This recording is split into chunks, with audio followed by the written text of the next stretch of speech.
Chapter 9. Revealing Truths. Twilight walked back to the Golden Oaks Library with Nyx as the sun began to set beneath the western horizon. Rainbow Dash and a few others were still back at the school, cleaning up the Learn and Play Day. Normally, she'd be right there beside them, but after everything that had happened, and all the time she had spent helping organise the event, Twilight was thankful she had opted out. The last thing she wanted to do at the moment was to linger around the school with Nyx. Nyx, however, was oblivious to Twilight's concerns, and as happy as she could be.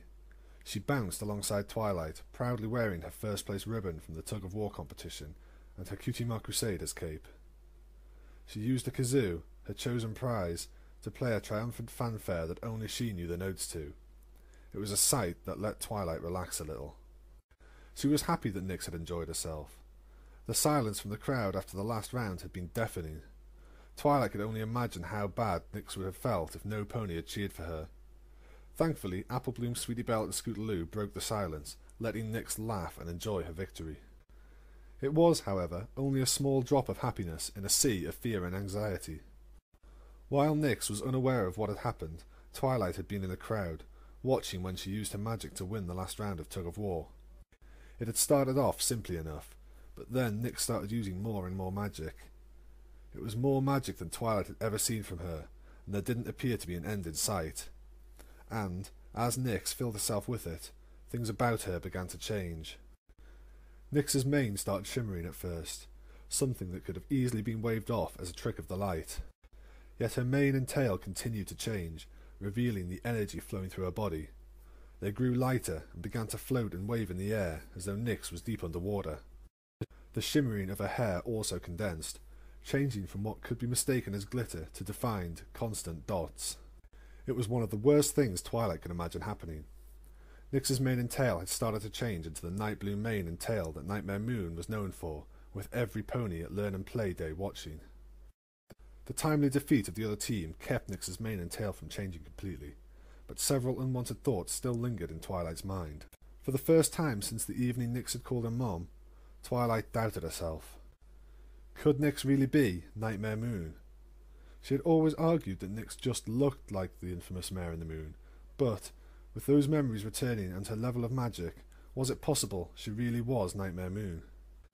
Part of Twilight's mind snapped at these thoughts, cracking a mental whip like an animal tamer driving a beast back into its cage. No, Nyx was not Nightmare Moon. The filly was too sweet, too well behaved, too sensitive to ever be Nightmare Moon. She was happy. She played and laughed with her friends. Yes, Nightmare Moon laughed at times, but her laughter was maddening and born of scorn and thoughts of domination, not true happiness. Yet Twilight did know one thing. Nyx was showing signs of being an immortal alicorn. The filly that she was taking care of, that she was raising. There was a chance that she would be alive for thousands of years with the power to do things that would boggle the minds of other ponies. Was she really up to that kind of responsibility, to shape the life of a filly that could live for the rest of time? Nyx noticed how silent Twilight had been, and stopped her happy kazoo playing before looking up with a hint of concern. "Twilight?" she asked. "Are you okay?" "Huh? What?" Twilight turned her head to face down at Nyx, and put on a forced smile. "Oh, yes, I'm fine. Just tired, that's all. We've had a busy day. Now, why don't you run in and show Spike your ribbon? I'm just going to stay outside for a little while longer." Nyx nodded, returned the kazoo to her mouth, and blew on it loudly as she ran inside. Twilight smiled at this, but it was a smile destined to wither and die. "Now, let's see. I went by the train station to pick up my fabric order. I've been to the grocery store and the jeweller's. The only place left is the—" "Arrgh!" Rarity stopped in her tracks. She had been running errands in Ponyville, but they were now a trivial concern. Twilight had been uncommonly reclusive for the past few days, ever since the Learn and Play Day. Now, that alone wasn't too abnormal, but the aggravated shout Rarity had just heard made her worry. Abandoning her planned route, she strode right up to the library's front door and knocked several times. Twilight, however, didn't answer, and neither did Spike. Fearing the worst, Rarity opened the door herself and poked her head inside. "Twilight, darling, are you—" The words died in Rarity's mouth as she stepped into the library. Crumpled up pieces of paper littered the floor, and Twilight was standing at her writing desk. Her mane and tail were ragged with stress, and another aggravated groan escaped her lips before she crumpled up a page she was working on. She tossed it over her shoulder, inadvertently hitting Rarity on the nose. "Ow!" Twilight quickly turned, and, for a moment, panicked like she had just been caught breaking the law. Her expression, however, quickly softened, and she breathed a sigh of relief. "Oh, Rarity, I thought you were Nyx." "And just what are you doing that you don't want Nyx to know about?" Twilight glanced around, and, with a surge of magic, quickly gathered up all the crumpled pieces of paper that were scattered across the floor. She stuffed them all under her desk, and turned to Rarity as if the papers didn't exist. So how are you? Do you need help with anything? Can I help you find a book?" Rarity eyed Twilight for a moment, glanced down at the pile of crumpled paper, and looked back to Twilight. "Well, perhaps I do need something to read," she said calmly. "Wonderful. What kind of book would you like?" Twilight asked before she began to walk towards the shelves. "An adventure story? A mystery? Maybe I can assist you in—" "Don't worry, Twilight. I've found just what I wanted to read." Twilight turned, expecting to see Rarity holding a book. Instead, while Twilight's back was turned, Rarity had taken one of the crumpled pieces of paper and spread it out flat. She was now reading it, much to Twilight's horror. "Rarity, no, you can't!" Twilight tried to protest. She galloped towards Rarity with the full intent of snatching the page out of her magic. Rarity, however, turned to one side, letting Twilight leap past her and crash to the floor as she continued to read. "Twilight, this is a letter to Princess Celestia. About Nyx." Twilight groaned and didn't even bother trying to pick herself off the floor. She just turned over and lay on her back as she covered her face. "I know." Frowning a little, Rarity folded up the paper and tucked it into her bags before looking back at Twilight. "I would also venture to guess, from your mane and eyes, you haven't had a decent night's sleep in days." "I know," Twilight groaned again. "And just how long have you been like this?" 3 days, Twilight admitted, her hooves still covering her eyes. Rarity nodded her head and picked Twilight up in her magic. "Twilight, I believe you and I have something to discuss.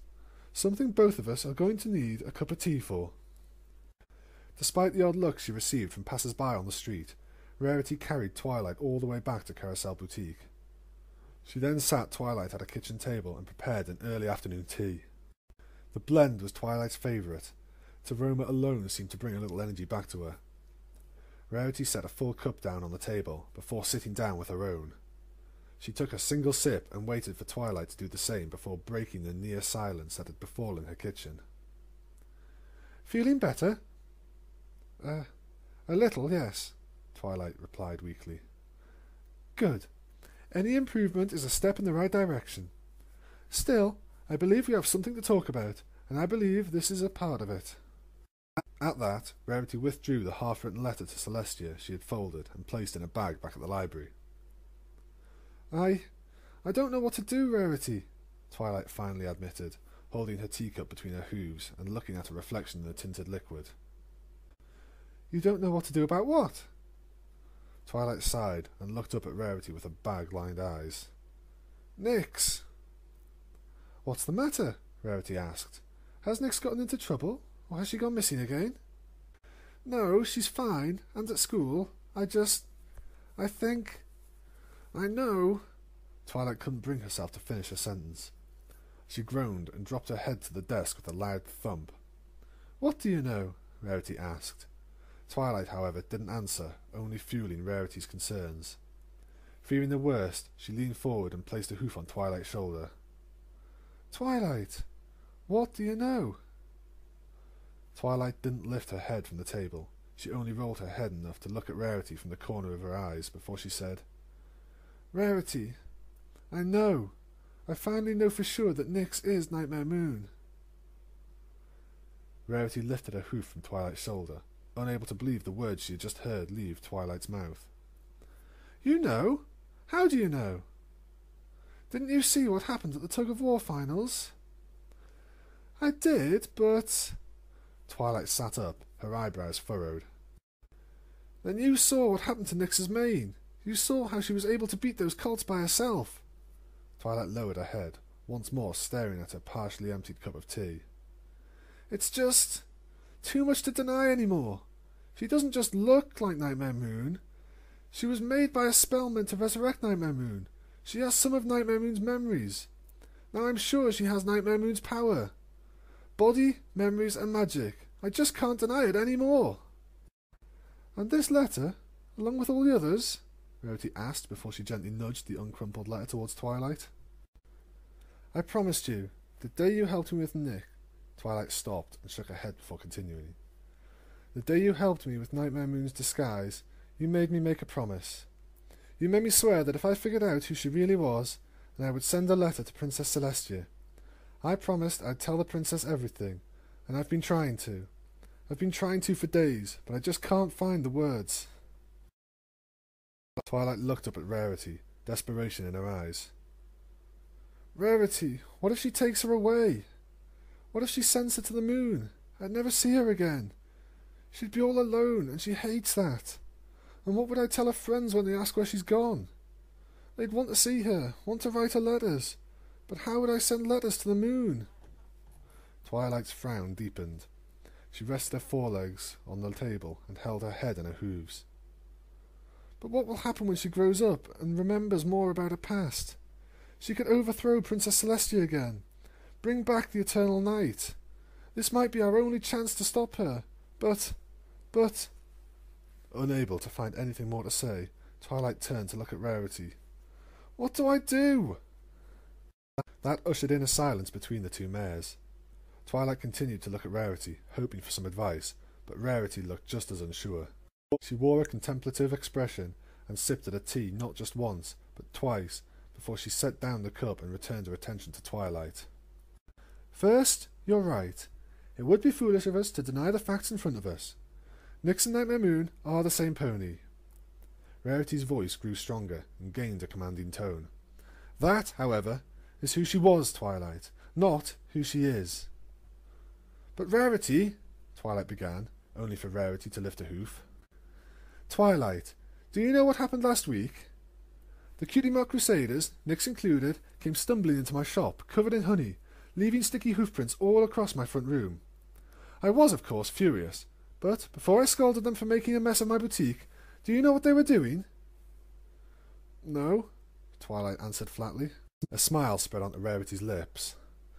They were laughing. They were laughing, together, at their latest escapade, and Nyx was laughing just as loudly as the others. Twilight, I can understand your fears. I shared those fears with you when you first brought Nyx into my shop.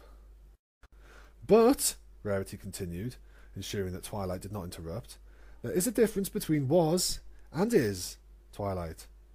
And what matters is who Nyx is. Nyx is a curious little filly with good friends, 3 of whom ensure she gets into more than an appropriate amount of trouble for a pony her age. But what if she grows up evil? What if she... Twilight, being worried is perfectly normal, Rarity assured her. Heavens knows I worry about Sweetie Belle every time she goes off with her friends to do their crusading. For the longest time my parents trusted me to full-sit her, and she'd gotten into more trouble than I ever did growing up. I'm always afraid that some pony will come running into my shop and tell me Sweetie Belle had gotten hurt or worse. Rarity paused to take a sip from her tea before continuing. Despite this, I can't always be there to keep Sweetie Belle safe, and I can't keep her from enjoying her childhood. She should be out there with her friends, having fun and getting into trouble. Not too much trouble, mind you, but some. Twilight frowned, unconvinced. But Sweetie Belle is just a normal little unicorn. Rarity, Nyx is just as normal, Rarity interrupted firmly. Yes, she's an alicorn, and yes, she may very well be Nightmare Moon reincarnated. I'm not ignoring those facts, Twilight, nor am I ignoring the fact that Nyx could become the same Nightmare Moon that threatened Equestria. There is something, however, you are failing to take into account. What's that? You, Rarity said, as she pointed a hoof to Twilight. Nyx could become the same Nightmare Moon she was, but she also has a chance to be something else, and so far you've been helping her do that.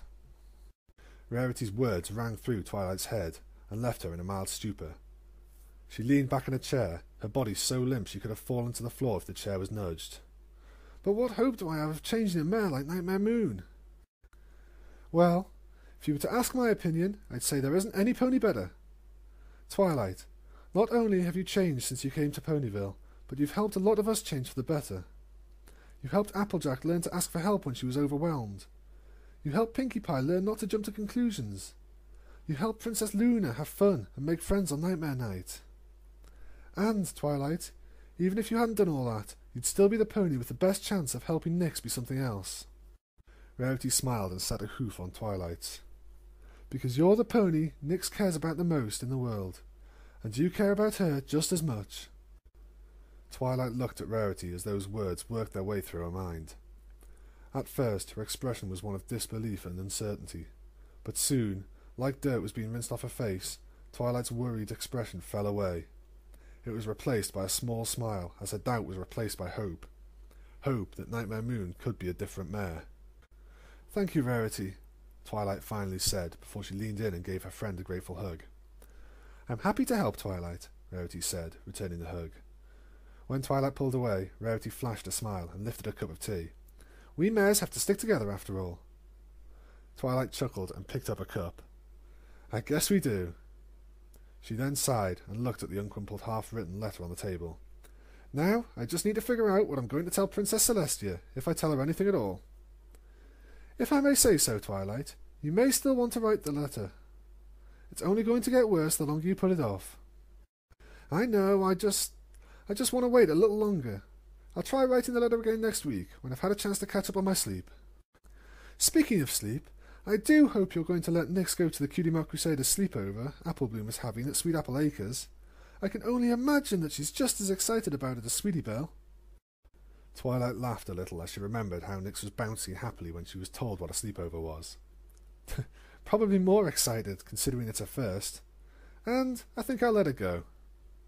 Rarity paused to take a sip of her tea. "That's good. Not only will it make Nyx happy, but it may help dispel some of the rumours that are undoubtedly floating around. If ponies see you and Nyx walking to Sweet Apple Acres, it may help them believe that what happened at Learn and Play Day wasn't out of the ordinary. After all, if something was wrong, most ponies would expect you to hide Nyx away." "Which is something I seriously considered," Twilight admitted before taking a sip of the tea. "But if our friends are any indication, they all just think Nyx is really good at magic like me. So, for the moment, I can just say that strong magic runs in our family. After all, I did turn my parents into potted plants when I was taking my entrance exam for Celestia's School for Gifted Unicorns." "You mean the day you got your cutie mark?" "Yes, I heard it was quite an impressive display, at least from what Sweetie Belle told me of the story. I would like to hear about it if you don't mind sharing." "I'd love to tell you. It all started when—" "Just a moment," Rarity interrupted as she lifted a hoof.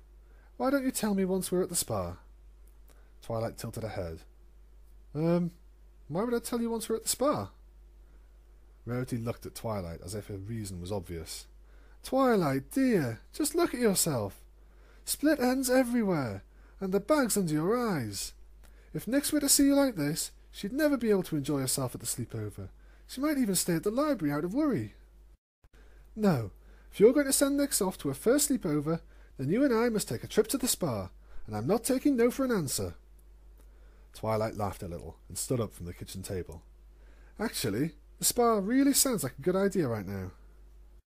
"Well, I don't think our cutie marks have anything to do with being rodeo ponies," Applebloom said dejectedly. She pushed open a door to her bedroom and walked inside with Sweetie Belle, Scootaloo, and Nyx following close behind. Their sleeping bags were rolled out on the floor, surrounding Applebloom's four-post, apple-themed bed. "It was kind of fun seeing Big Macintosh tied up like that," Scootaloo said with a chuckle. "He didn't even know what hit him." "Tell that to my sister," Applebloom replied before she jumped onto the bed. "'Cause if she had found it funny, we wouldn't have been sent to bed already." Sweetie Belle lay down on a sleeping bag. "Yeah, but that isn't so bad. I'm pretty tired." "Aw, don't tell me you want to go to sleep already," Scootaloo complained. "Sure, we had to go to bed, but there's still a lot of fun things we could do." "Like what?" Scootaloo grabbed a lantern off Applebloom's bedside table, turned it down so it was barely flickering, and then held it beneath her chin.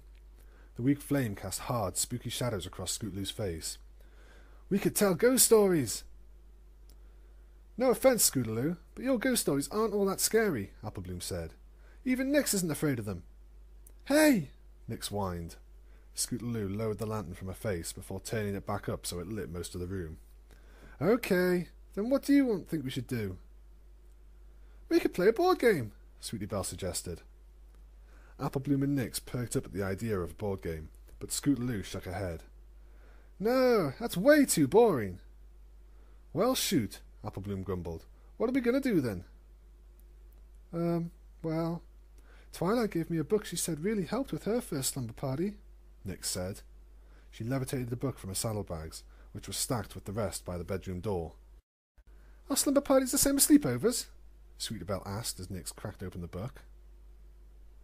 "Well, you spend the night with friends, so I guess they're the same," Scootaloo said before scrunching up her nose. "But I don't want to do any sort of makeover stuff." Nyx flipped through a few pages of the book in search for ideas. "Me neither. We could have a pillow fight." "We've only got 4 pillows, and my bedroom is too small," Applebloom said, shooting down the idea. "We could make s'mores." "We don't have any marshmallows, or chocolate, or graham crackers, or even a fire to roast the marshmallows on," Sweetie Belle pointed out. "Well, ghost stories are in here too," Nyx said with a slight quiver. She shook her head before the thoughts of scary stories could sink in and continued reading. "But I think we've already decided not to do that." "Bet you're glad about that, huh?" Scootaloo teased. Nyx glared at Scootaloo for a moment before turning back to the book. "Here's another game. Truth or Dare." "That sounds kind of fun," Sweetie Belle offered with a smile. "How do you play?" Applebloom asked. Nyx held her hoof on the page in the book, reading the instructions out loud. "Some pony starts by asking if another pony wants to tell the truth or take a dare. If the pony chooses truth, they have to answer one question truthfully. If they take the dare, they have to do whatever dare the first pony gives them. Once the question is answered or the dare is complete, the next pony in the circle takes their turn. Play continues for as long as desired." Scootaloo turned over on her sleeping bag, looking at the rest of her friends from her now upside-down perspective. "That sounds kind of boring. I mean, the truth part sounds all right, but what could we dare each other to do?" "Oh, I know," Applebloom perked up. "Let's make it Truth or Challenge." "What's the difference?" asked Scootaloo. "Challenges are a lot harder than dares because you actually have to do something. Well, challenging. Something that might be hard to do. If you don't want to answer a question, then you have to complete the challenge. If you can't, then you have to answer the question." "That sounds way better," Sweetie Belle agreed. "Let's do it." Nyx looked up anxiously, a little worried about the idea. Still, her 3 friends were very eager to get the game started, so she just put the sleepover guidebook back into her bags and forced some enthusiasm. "Okay, so who wants to go first?" Scootaloo shot upright, enthusiastically, thrusting her hoof into the air. "Oh, me! Me! Applebloom, truth or challenge?" Applebloom paused to think. I'll go with the challenge. I challenge you to stand on your head for 10 seconds. "Huh! Is that all?" Applebloom replied confidently. Within moments she was balancing on her head, back legs waving around as her friends counted down. 10, 9, 8, 7, 6, 5, 4, 3, 2, 1, 0. Applebloom got back to her hooves, smiling triumphantly, before wavering. She shook her head to try and clear it. "Whoa! That makes my head all swimmy." "Really? Let me try," Sweetie Belle said before flipping onto her head. Soon the other 3 Cutie Mark Crusaders were on their heads, laughing and giggling as the blood rushed to their brains. "Okay, Nyx. Truth or challenge?" Applebloom asked about an hour later. The game had proven to be an ideal way to end the sleepover. The 4 friends had done a lot of strange and silly challenges, from seeing how long they could hold their breath to having hoof wrestling contests. It was all in good fun, and Nyx was ready for more. She bit her lower lip and focused on Applebloom as she tried to decide what she would do. Truth," Nyx finally answered.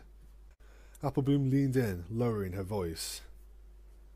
Tell us something you've never told any other pony. Nyx blinked in confusion and tilted her head to one side. Like what?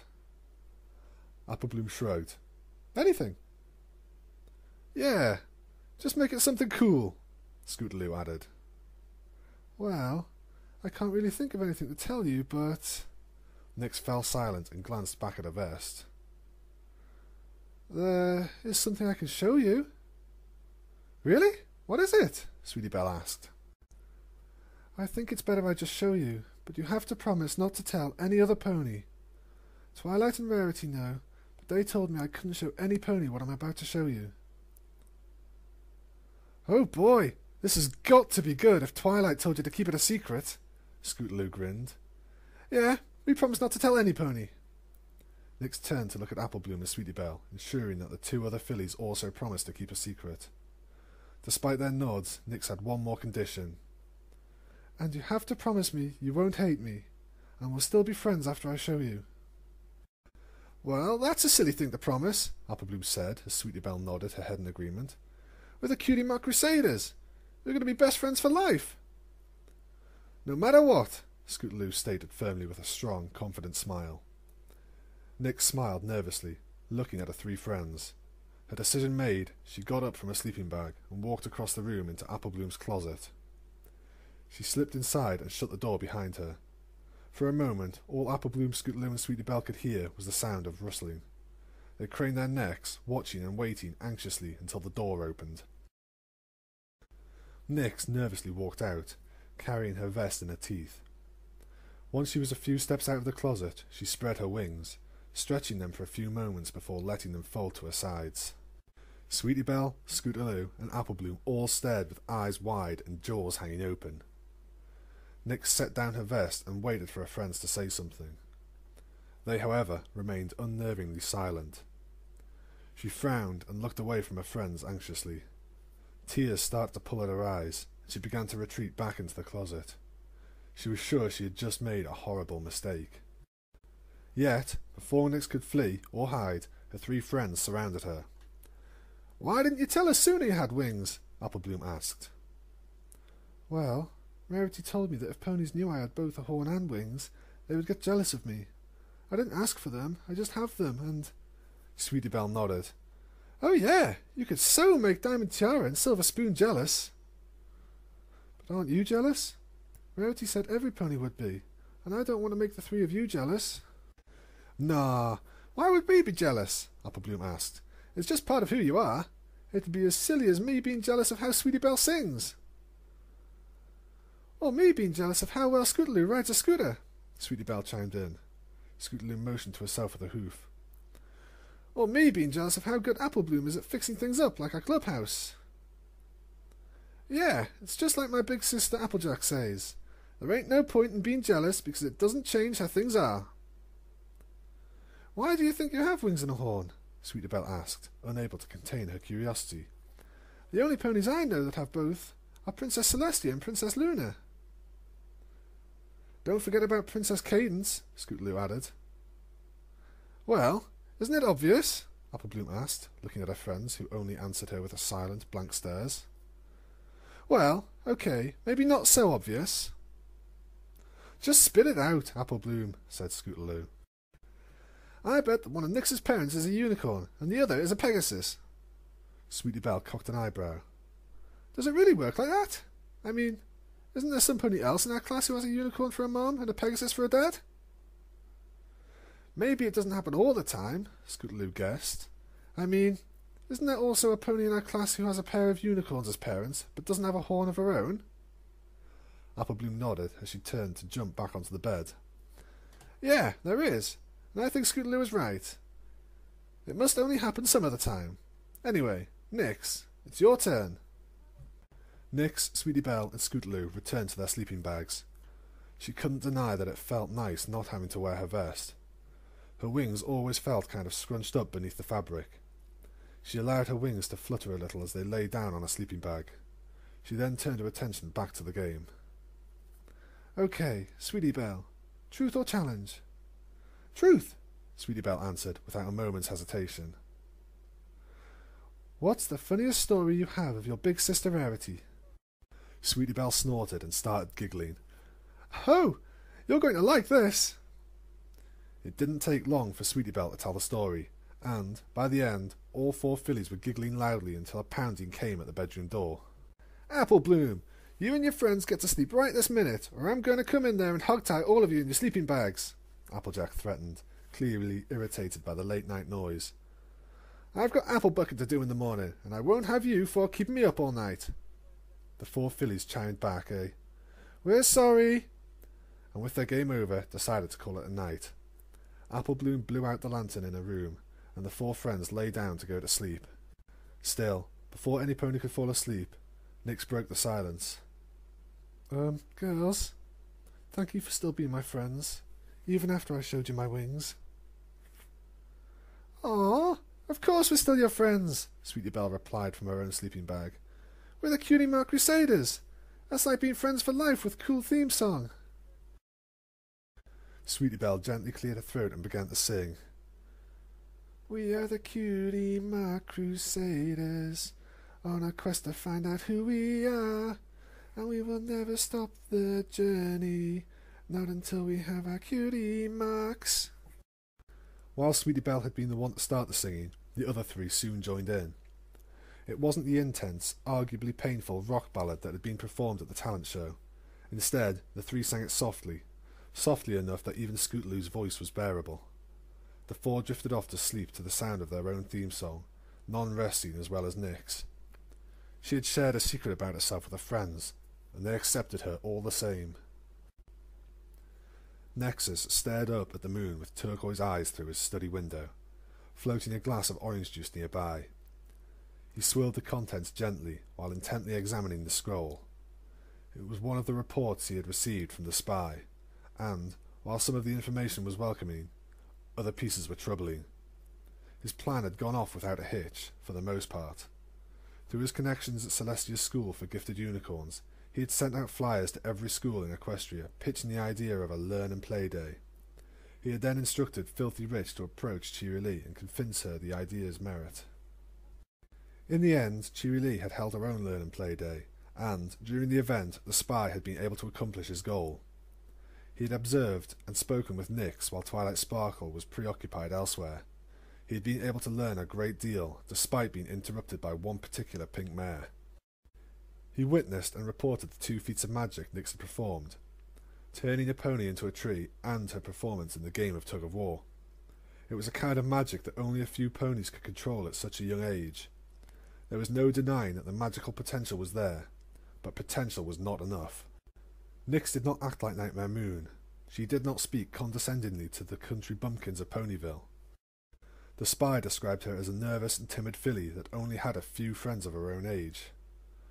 He would have expected to hear she was a troublemaker.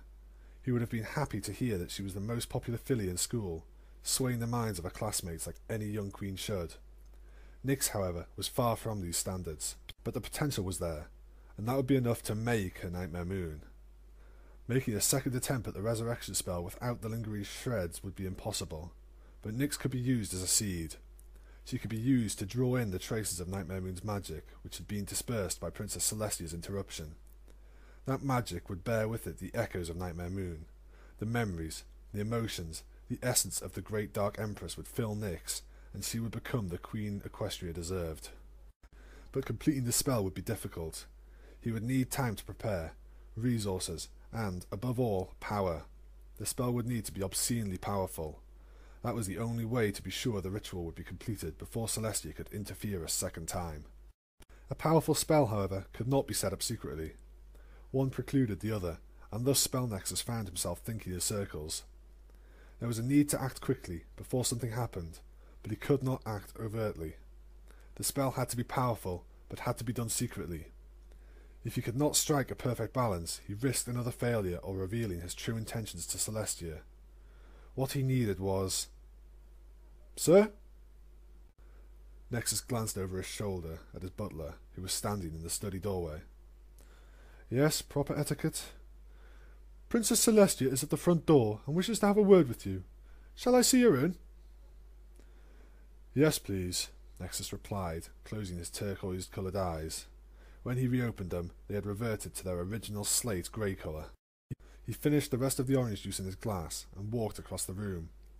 He sat in his favourite chair and picked up a book, all an effort to make Celestia believe that the only thing she had interrupted was a quiet evening reading.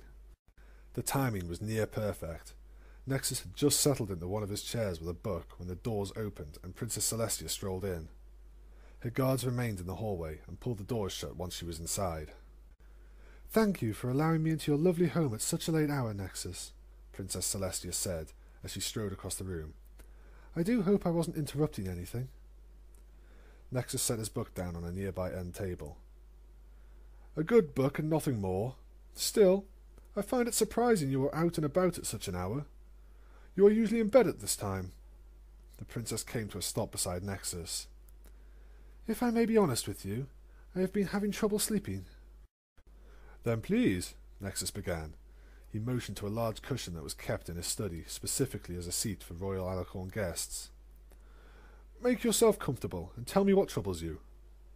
Princess Celestia took Nexus's offer, sitting down on the cushion as she began to speak.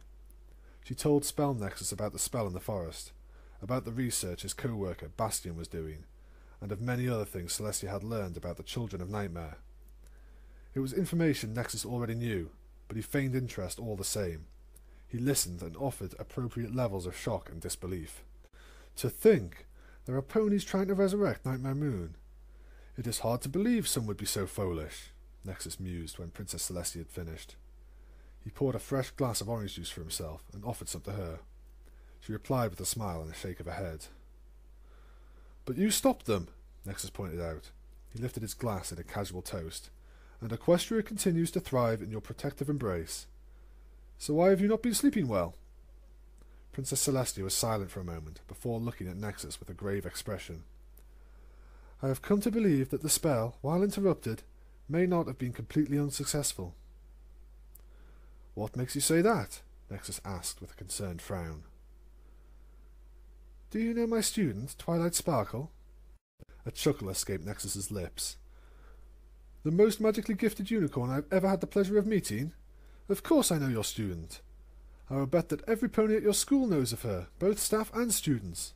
Why do you ask?" "At the spring festival in Ponyville, I discovered Twilight was taking care of a young filly by the name of Nyx, who said she was a half-cousin," Celestia explained. "A filly that, if my sources are to be believed, started living with her shortly after the incident in the forest. A filly who, in recent days, performed 2 very profound feats of magic at a school weekend event."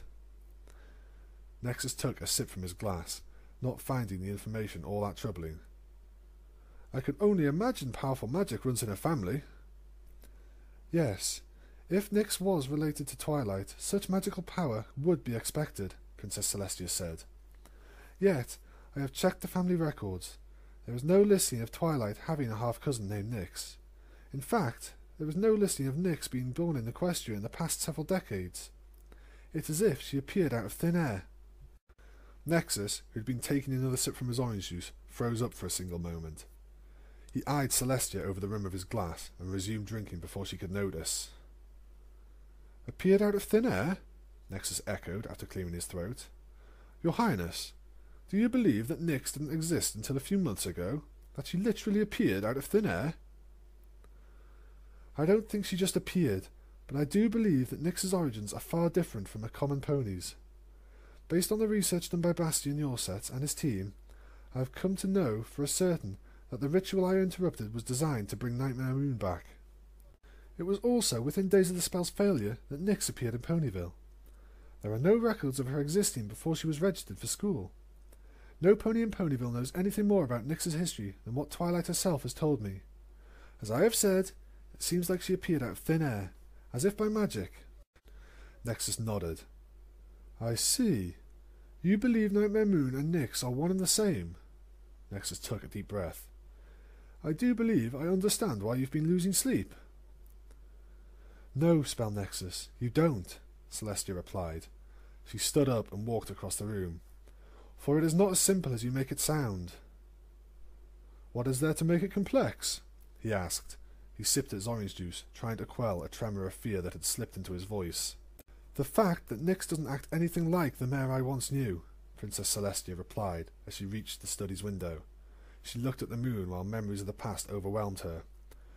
Nightmare Moon, the real Nightmare Moon, was a vindictive, deceptive, hateful pony. She desired to plunge Equestria into eternal night, not just so ponies would appreciate the beauty of the stars and the moon, but also so that they would be deprived of the sun they loved so dearly. She was a threat to all of Equestria, and I watched it happen. I watched as Luna, my dear sister, became that monstrous mare bent on vengeance. It was my duty as a big sister to protect her, and I failed. I failed so horribly that I had to banish her to the moon and wait 1,000 years for 6 ponies to do what I could not. And now, Celestia continued, lowering her head. Her regal composure was failing, and a tired expression took its place on her face. The past few nights, my dreams have been haunted. I see Nyx growing to become the monster I once knew. She laughs and plunges Equestria into eternal night. She takes away my sister and Twilight Sparkle. I scream and reach out to them, only to find myself sitting up in my bed in an icy sweat.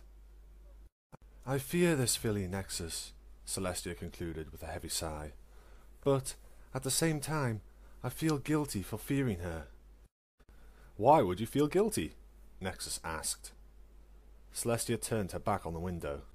Because Nyx has done nothing to warrant such fear.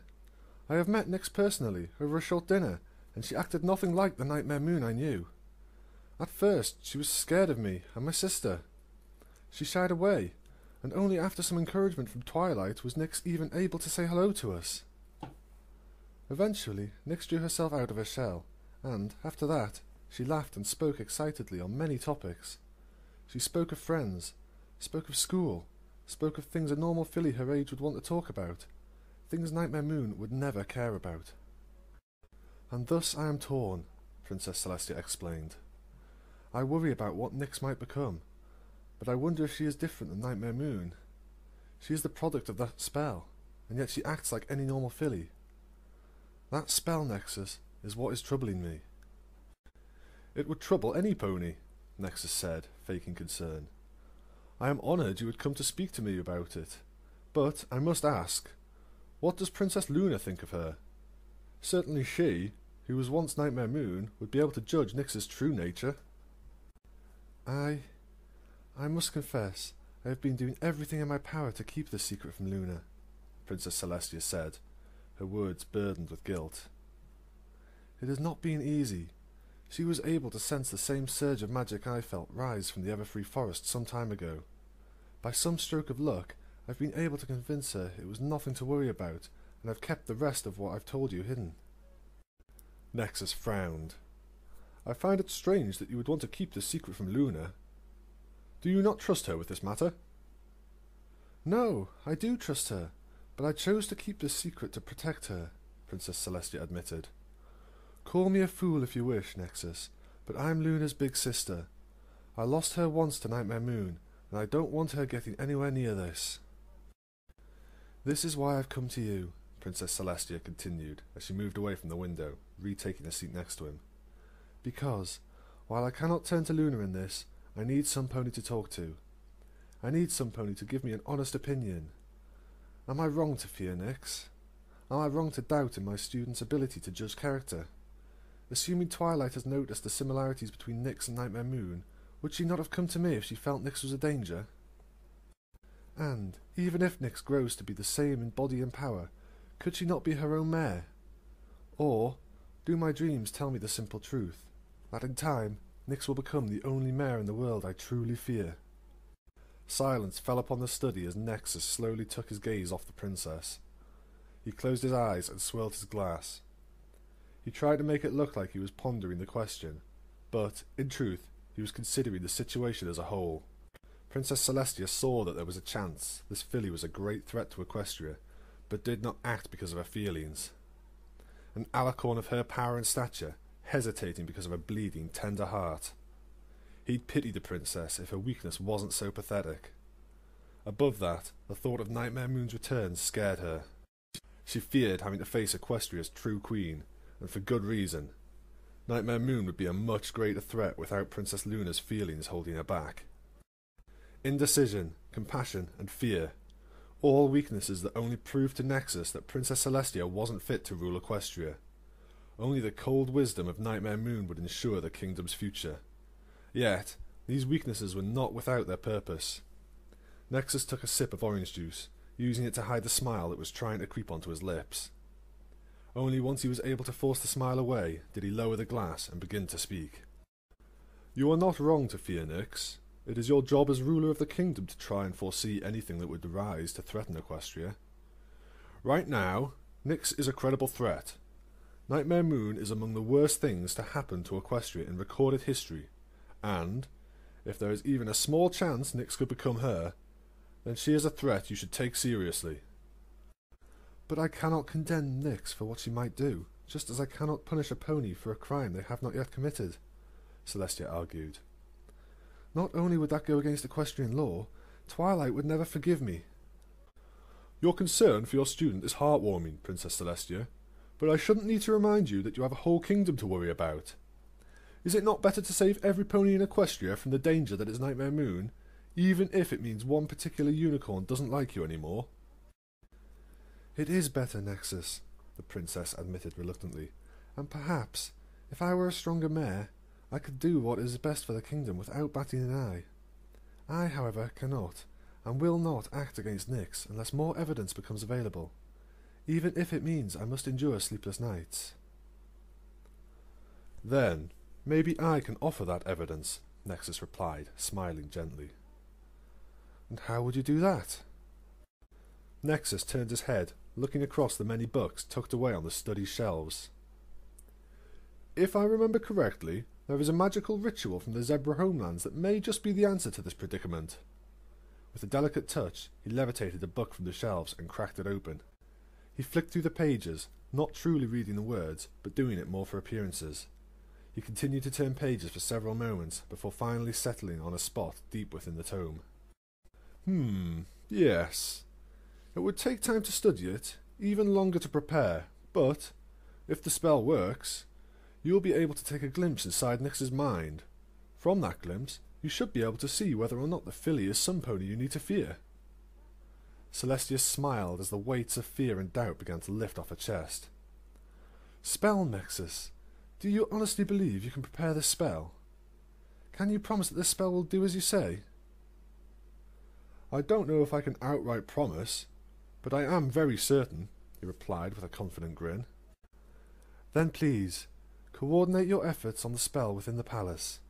I will make arrangements so that anything and everything you need to perform this spell is provided, Princess Celestia said as she crossed the room and approached him. Do whatever it takes to get the spell prepared as quickly as possible. Nexus bowed respectfully. It would be my pleasure to do so, Princess, but I should warn you of something. If I remember correctly, Nyx will need to be present. This isn't something that can be done unless she's at least in the same room. Nyx would need to be brought to the spell, taken from Twilight. The smile that had only just made its way onto Princess Celestia's face vanished, replaced by a frown.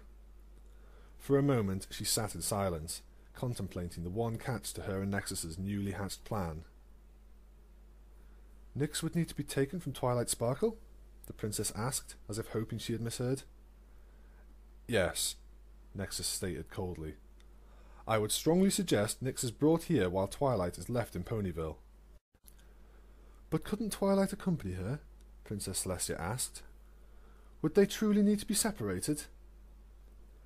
I believe so, Nexus answered, a heavy tone of regret in his voice.